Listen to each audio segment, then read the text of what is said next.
मिलकर लिखिए additive identity को। यस,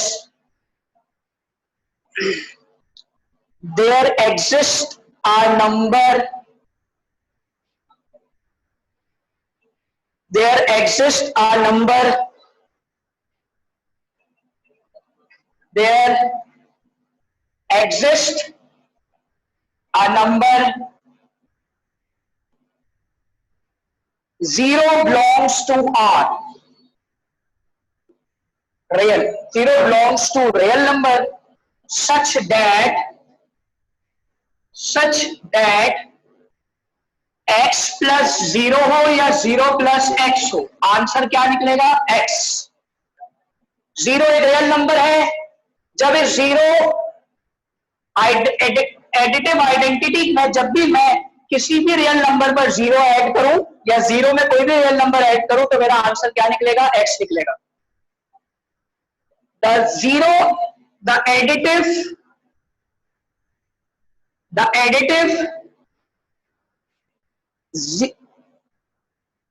एडिटिव नहीं है, एलिमेंट 0 है, the element 0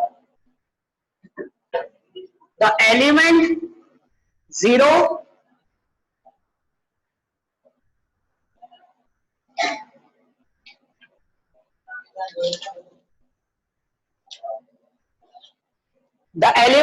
is called the additive identity. The element 0 is called the additive identity. ये जो एलिमेंट 0 है ये क्या कहला रहा है, एडिटिव आइडेंटिटी कहला रहा है। तो जब भी बात आइडेंटिटी की हो जाएगी बेटा और एडिटिव आइडेंटिटी की हो तो ये बात जाएगा किसी भी नंबर में हम क्या चीज ऐड कर लेंगे, 0 को ऐड कर लेंगे। अब इसकी एग्जांपल देख लीजिए भाई, एग्जांपल 1, तो क्या आपको पता है एग्जांपल से चीज और भी ज्यादा क्लियर हो जाती है। हमारे पास एक नंबर है x जो कि 0.4 है, उस पे अगर मैं 0 ऐड कर लूं तो मेरा आंसर क्या रहेगा, 0.4। या फिर अगर मैं 0 में ऐड क्या कर दूं x जो कि गिवन है तो मेरा आंसर जब भी क्या रहेगा, तो 0.4। जब भी एडिटिव इनवर्स की बात होगी, जब भी एडिटिव आइडेंटिटी की बात होगी तो कोई भी नंबर गिवन हो उसमें आप क्या ऐड कर देंगे, 0। एडिटिव आइडेंटिटी जो एलिमेंट है वो किसको रिप्रेजेंट कर रहा है, 0 को कर रहा है। समझ आ गई बात। नेक्स्ट सेटिंग डाले है मल्टीप्लिकेटिव आइडेंटिटी की, देखिए वही सब मिलकर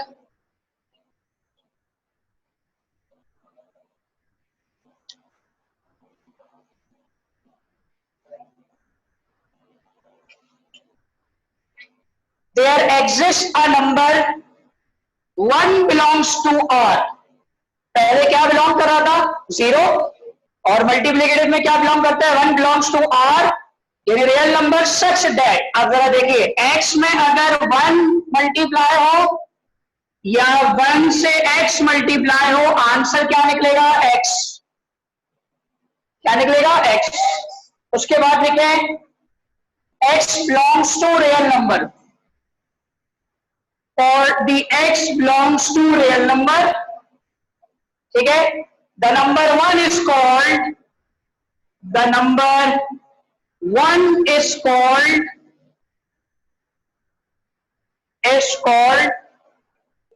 मल्टीप्लिकेटिव आइडेंटिटी। शाबाश बेटा, समझ में आ रही बात, मल्टीप्लिकेटिव आइडेंटिटी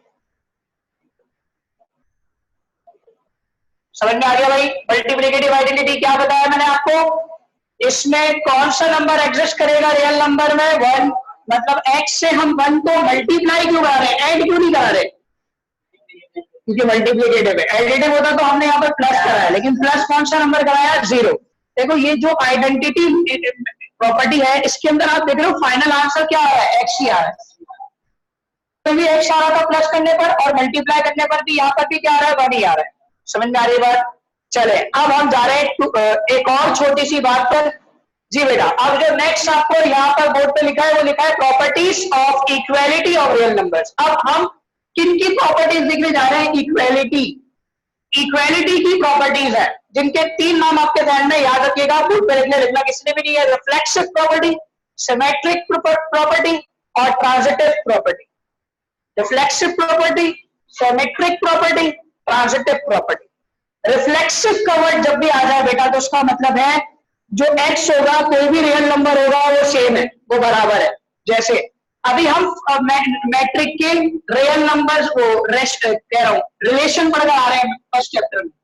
तो अगर मैं आपको कह दूं एक ऑर्डर पेयर दिया है जो 2,2 है, तो वो सेम है। वो क्या है? सेम है। तो वो ऑर्डर पेयर कौन सी प्रॉपर्टी कहला सकता है? रिफ्लेक्सिव कहला सकता है। रिफ्लेक्सिव रिलेशन भी होता है इसी तरीके। तो जब x या नंबर सेम हो तो हम क्या कराएंगे उसको? वो चीज क्या कहलाएगी? रिफ्लेक्सिव कहलाएगी। सिमेट्रिक क्या होती है? x is equal to Y and y is equal to x। Symmetric property कहलाती है। जैसे अगर मैं कहूं 1,2 x और y है, तो दूसरा ब्रैकेट मेरे पास होना चाहिए 2,1, तभी वो सिमेट्रिक कहलाएगा। समझ रहे बात को? कि मतलब x is equal to y, तो अगला क्या होना चाहिए? y is equal to x। ये सिमेट्रिक कहलाती है। और x y दोनों क्या कहलाएंगे? रियल नंबर्स कहलाएंगे। ट्रांजिटिव प्रॉपर्टी क्या है भाई? कि अगर x बराबर है y के और y बराबर है z के, x बराबर है y के और y बराबर है, तो इन दोनों में देखो कौन सा दो एलिमेंट कॉमन है? तो y से y कैंसिल हो जाएगा और x किसके बराबर हो जाएगा? z के। x इक्वल टू y और y इक्वल टू z। सोचने वाली बात है यार, सोच रहे गौर से कि x y के बराबर है। समझो x अगर 2 सेंटीमीटर है तो y भी कितना है? 2 सेंटीमीटर। तो y किसके बराबर है? z के। ठीक है, y अगर 2 सेंटीमीटर है तो z भी कितना है? तो सोचो जरा, जब y z के बराबर है और x y के बराबर है, तो क्या x और z भी बराबर हो सकते हैं ना? क्योंकि जब दोनों 2 सेंटीमीटर है तो x और z भी तो क्या होंगे? 2 सेंटीमीटर। तो x y के बराबर है और y z के बराबर है। इन दोनों में कॉमन क्या आ रहा है? y। तो y से y कैंसिल हो गया, x किसके बराबर हो गया? z के। ये कहलाता है ट्रांजिटिव प्रॉपर्टी। और x y z तीनों क्या कहलाएंगे? Real numbers. समझ में आ गई बात? ओके, कॉपी करें। यहां पर 2.1 का फर्स्ट क्वेश्चन कहता है कि जितने भी पार्ट्स आपके सामने लिखे हैं इसमें आइडेंटिफाई करते हैं कि ये कौन कौन सी प्रॉपर्टीज को शो कर रहे हैं, कौन कौन सी प्रॉपर्टीज के बारे में बता रहे हैं। तो अब तक जितनी प्रॉपर्टीज पढ़ी है उसको फिर रिकॉल कर दूं। सबसे पहली प्रॉपर्टी पढ़ी क्लोजर प्रॉपर्टी। कौन सी प्रॉपर्टी पढ़ी? Closure property. फिर हमने पढ़ी इनवर्स और फिर आइडेंटिटी, और उसके अलावा कम्यूटेटिव, एसोसिएटिव और डिस्ट्रीब्यूटिव तीनों बताया। ठीक है, पहले से बताया। अब ये बताओ, इन्होंने कहा 0.4 प्लस 9 एंड 9 प्लस 0.4। ये 9 क्या है? ये 9 कोई चीज बता रही है? अब ये कौन सी प्रॉपर्टी होनी चाहिए? पहली बात तो ये कि इन्होंने कोई दो रियल नंबर्स को आपस में क्या किया हुआ है? प्लस किया। जब भी दो रियल नंबर आपस में प्लस होते हैं तो वो चीज क्या प्रोड्यूस करते हैं? कल की क्लास वाले पेज पर जाइए और देखिए कि हमने क्या चीज पढ़ी थी जी। सबसे पहली बात कि आपको ये बात पता होनी चाहिए कि यहां पर x प्लस वाई और y प्लस एक्स या a plus b plus a, ऐसी प्रॉपर्टी कौन सी कहलाती है? कम्यूटेटिव कहलाती है, एसोसिएटिव कहलाती है, डिस्ट्रीब्यूटिव कहलाती है। Commutative property of addition. तो बकायदा आप लिख देंगे कम्यूटेटिव प्रॉपर्टी। क्या लिख देंगे? कम्यूटेटिव। सब मिलकर कम्यूटेटिव प्रॉपर्टी।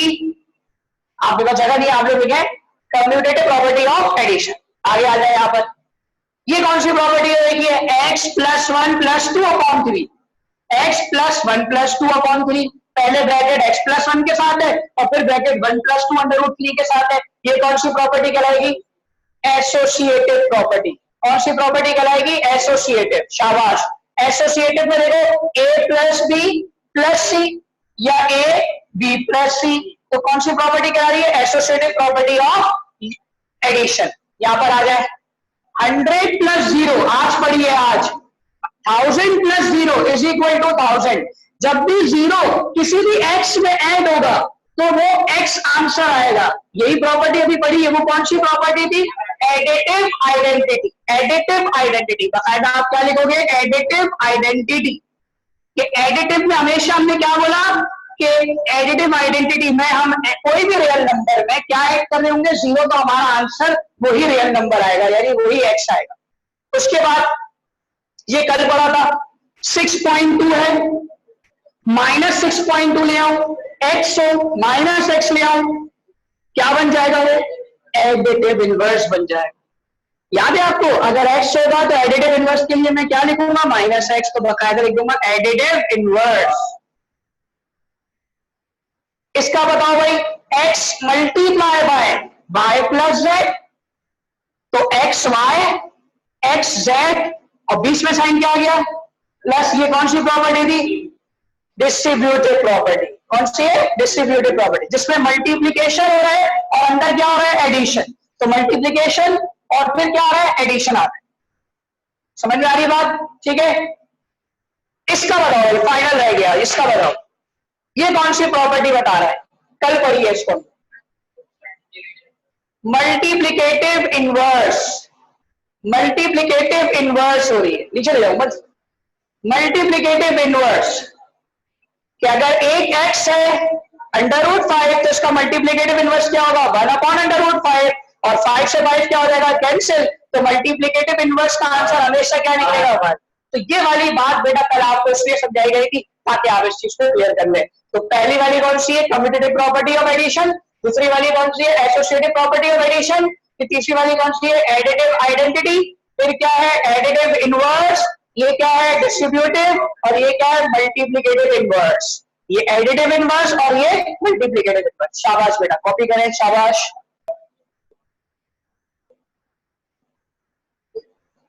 एक्सपोनेंट पर होनी चाहिए आपके सामने।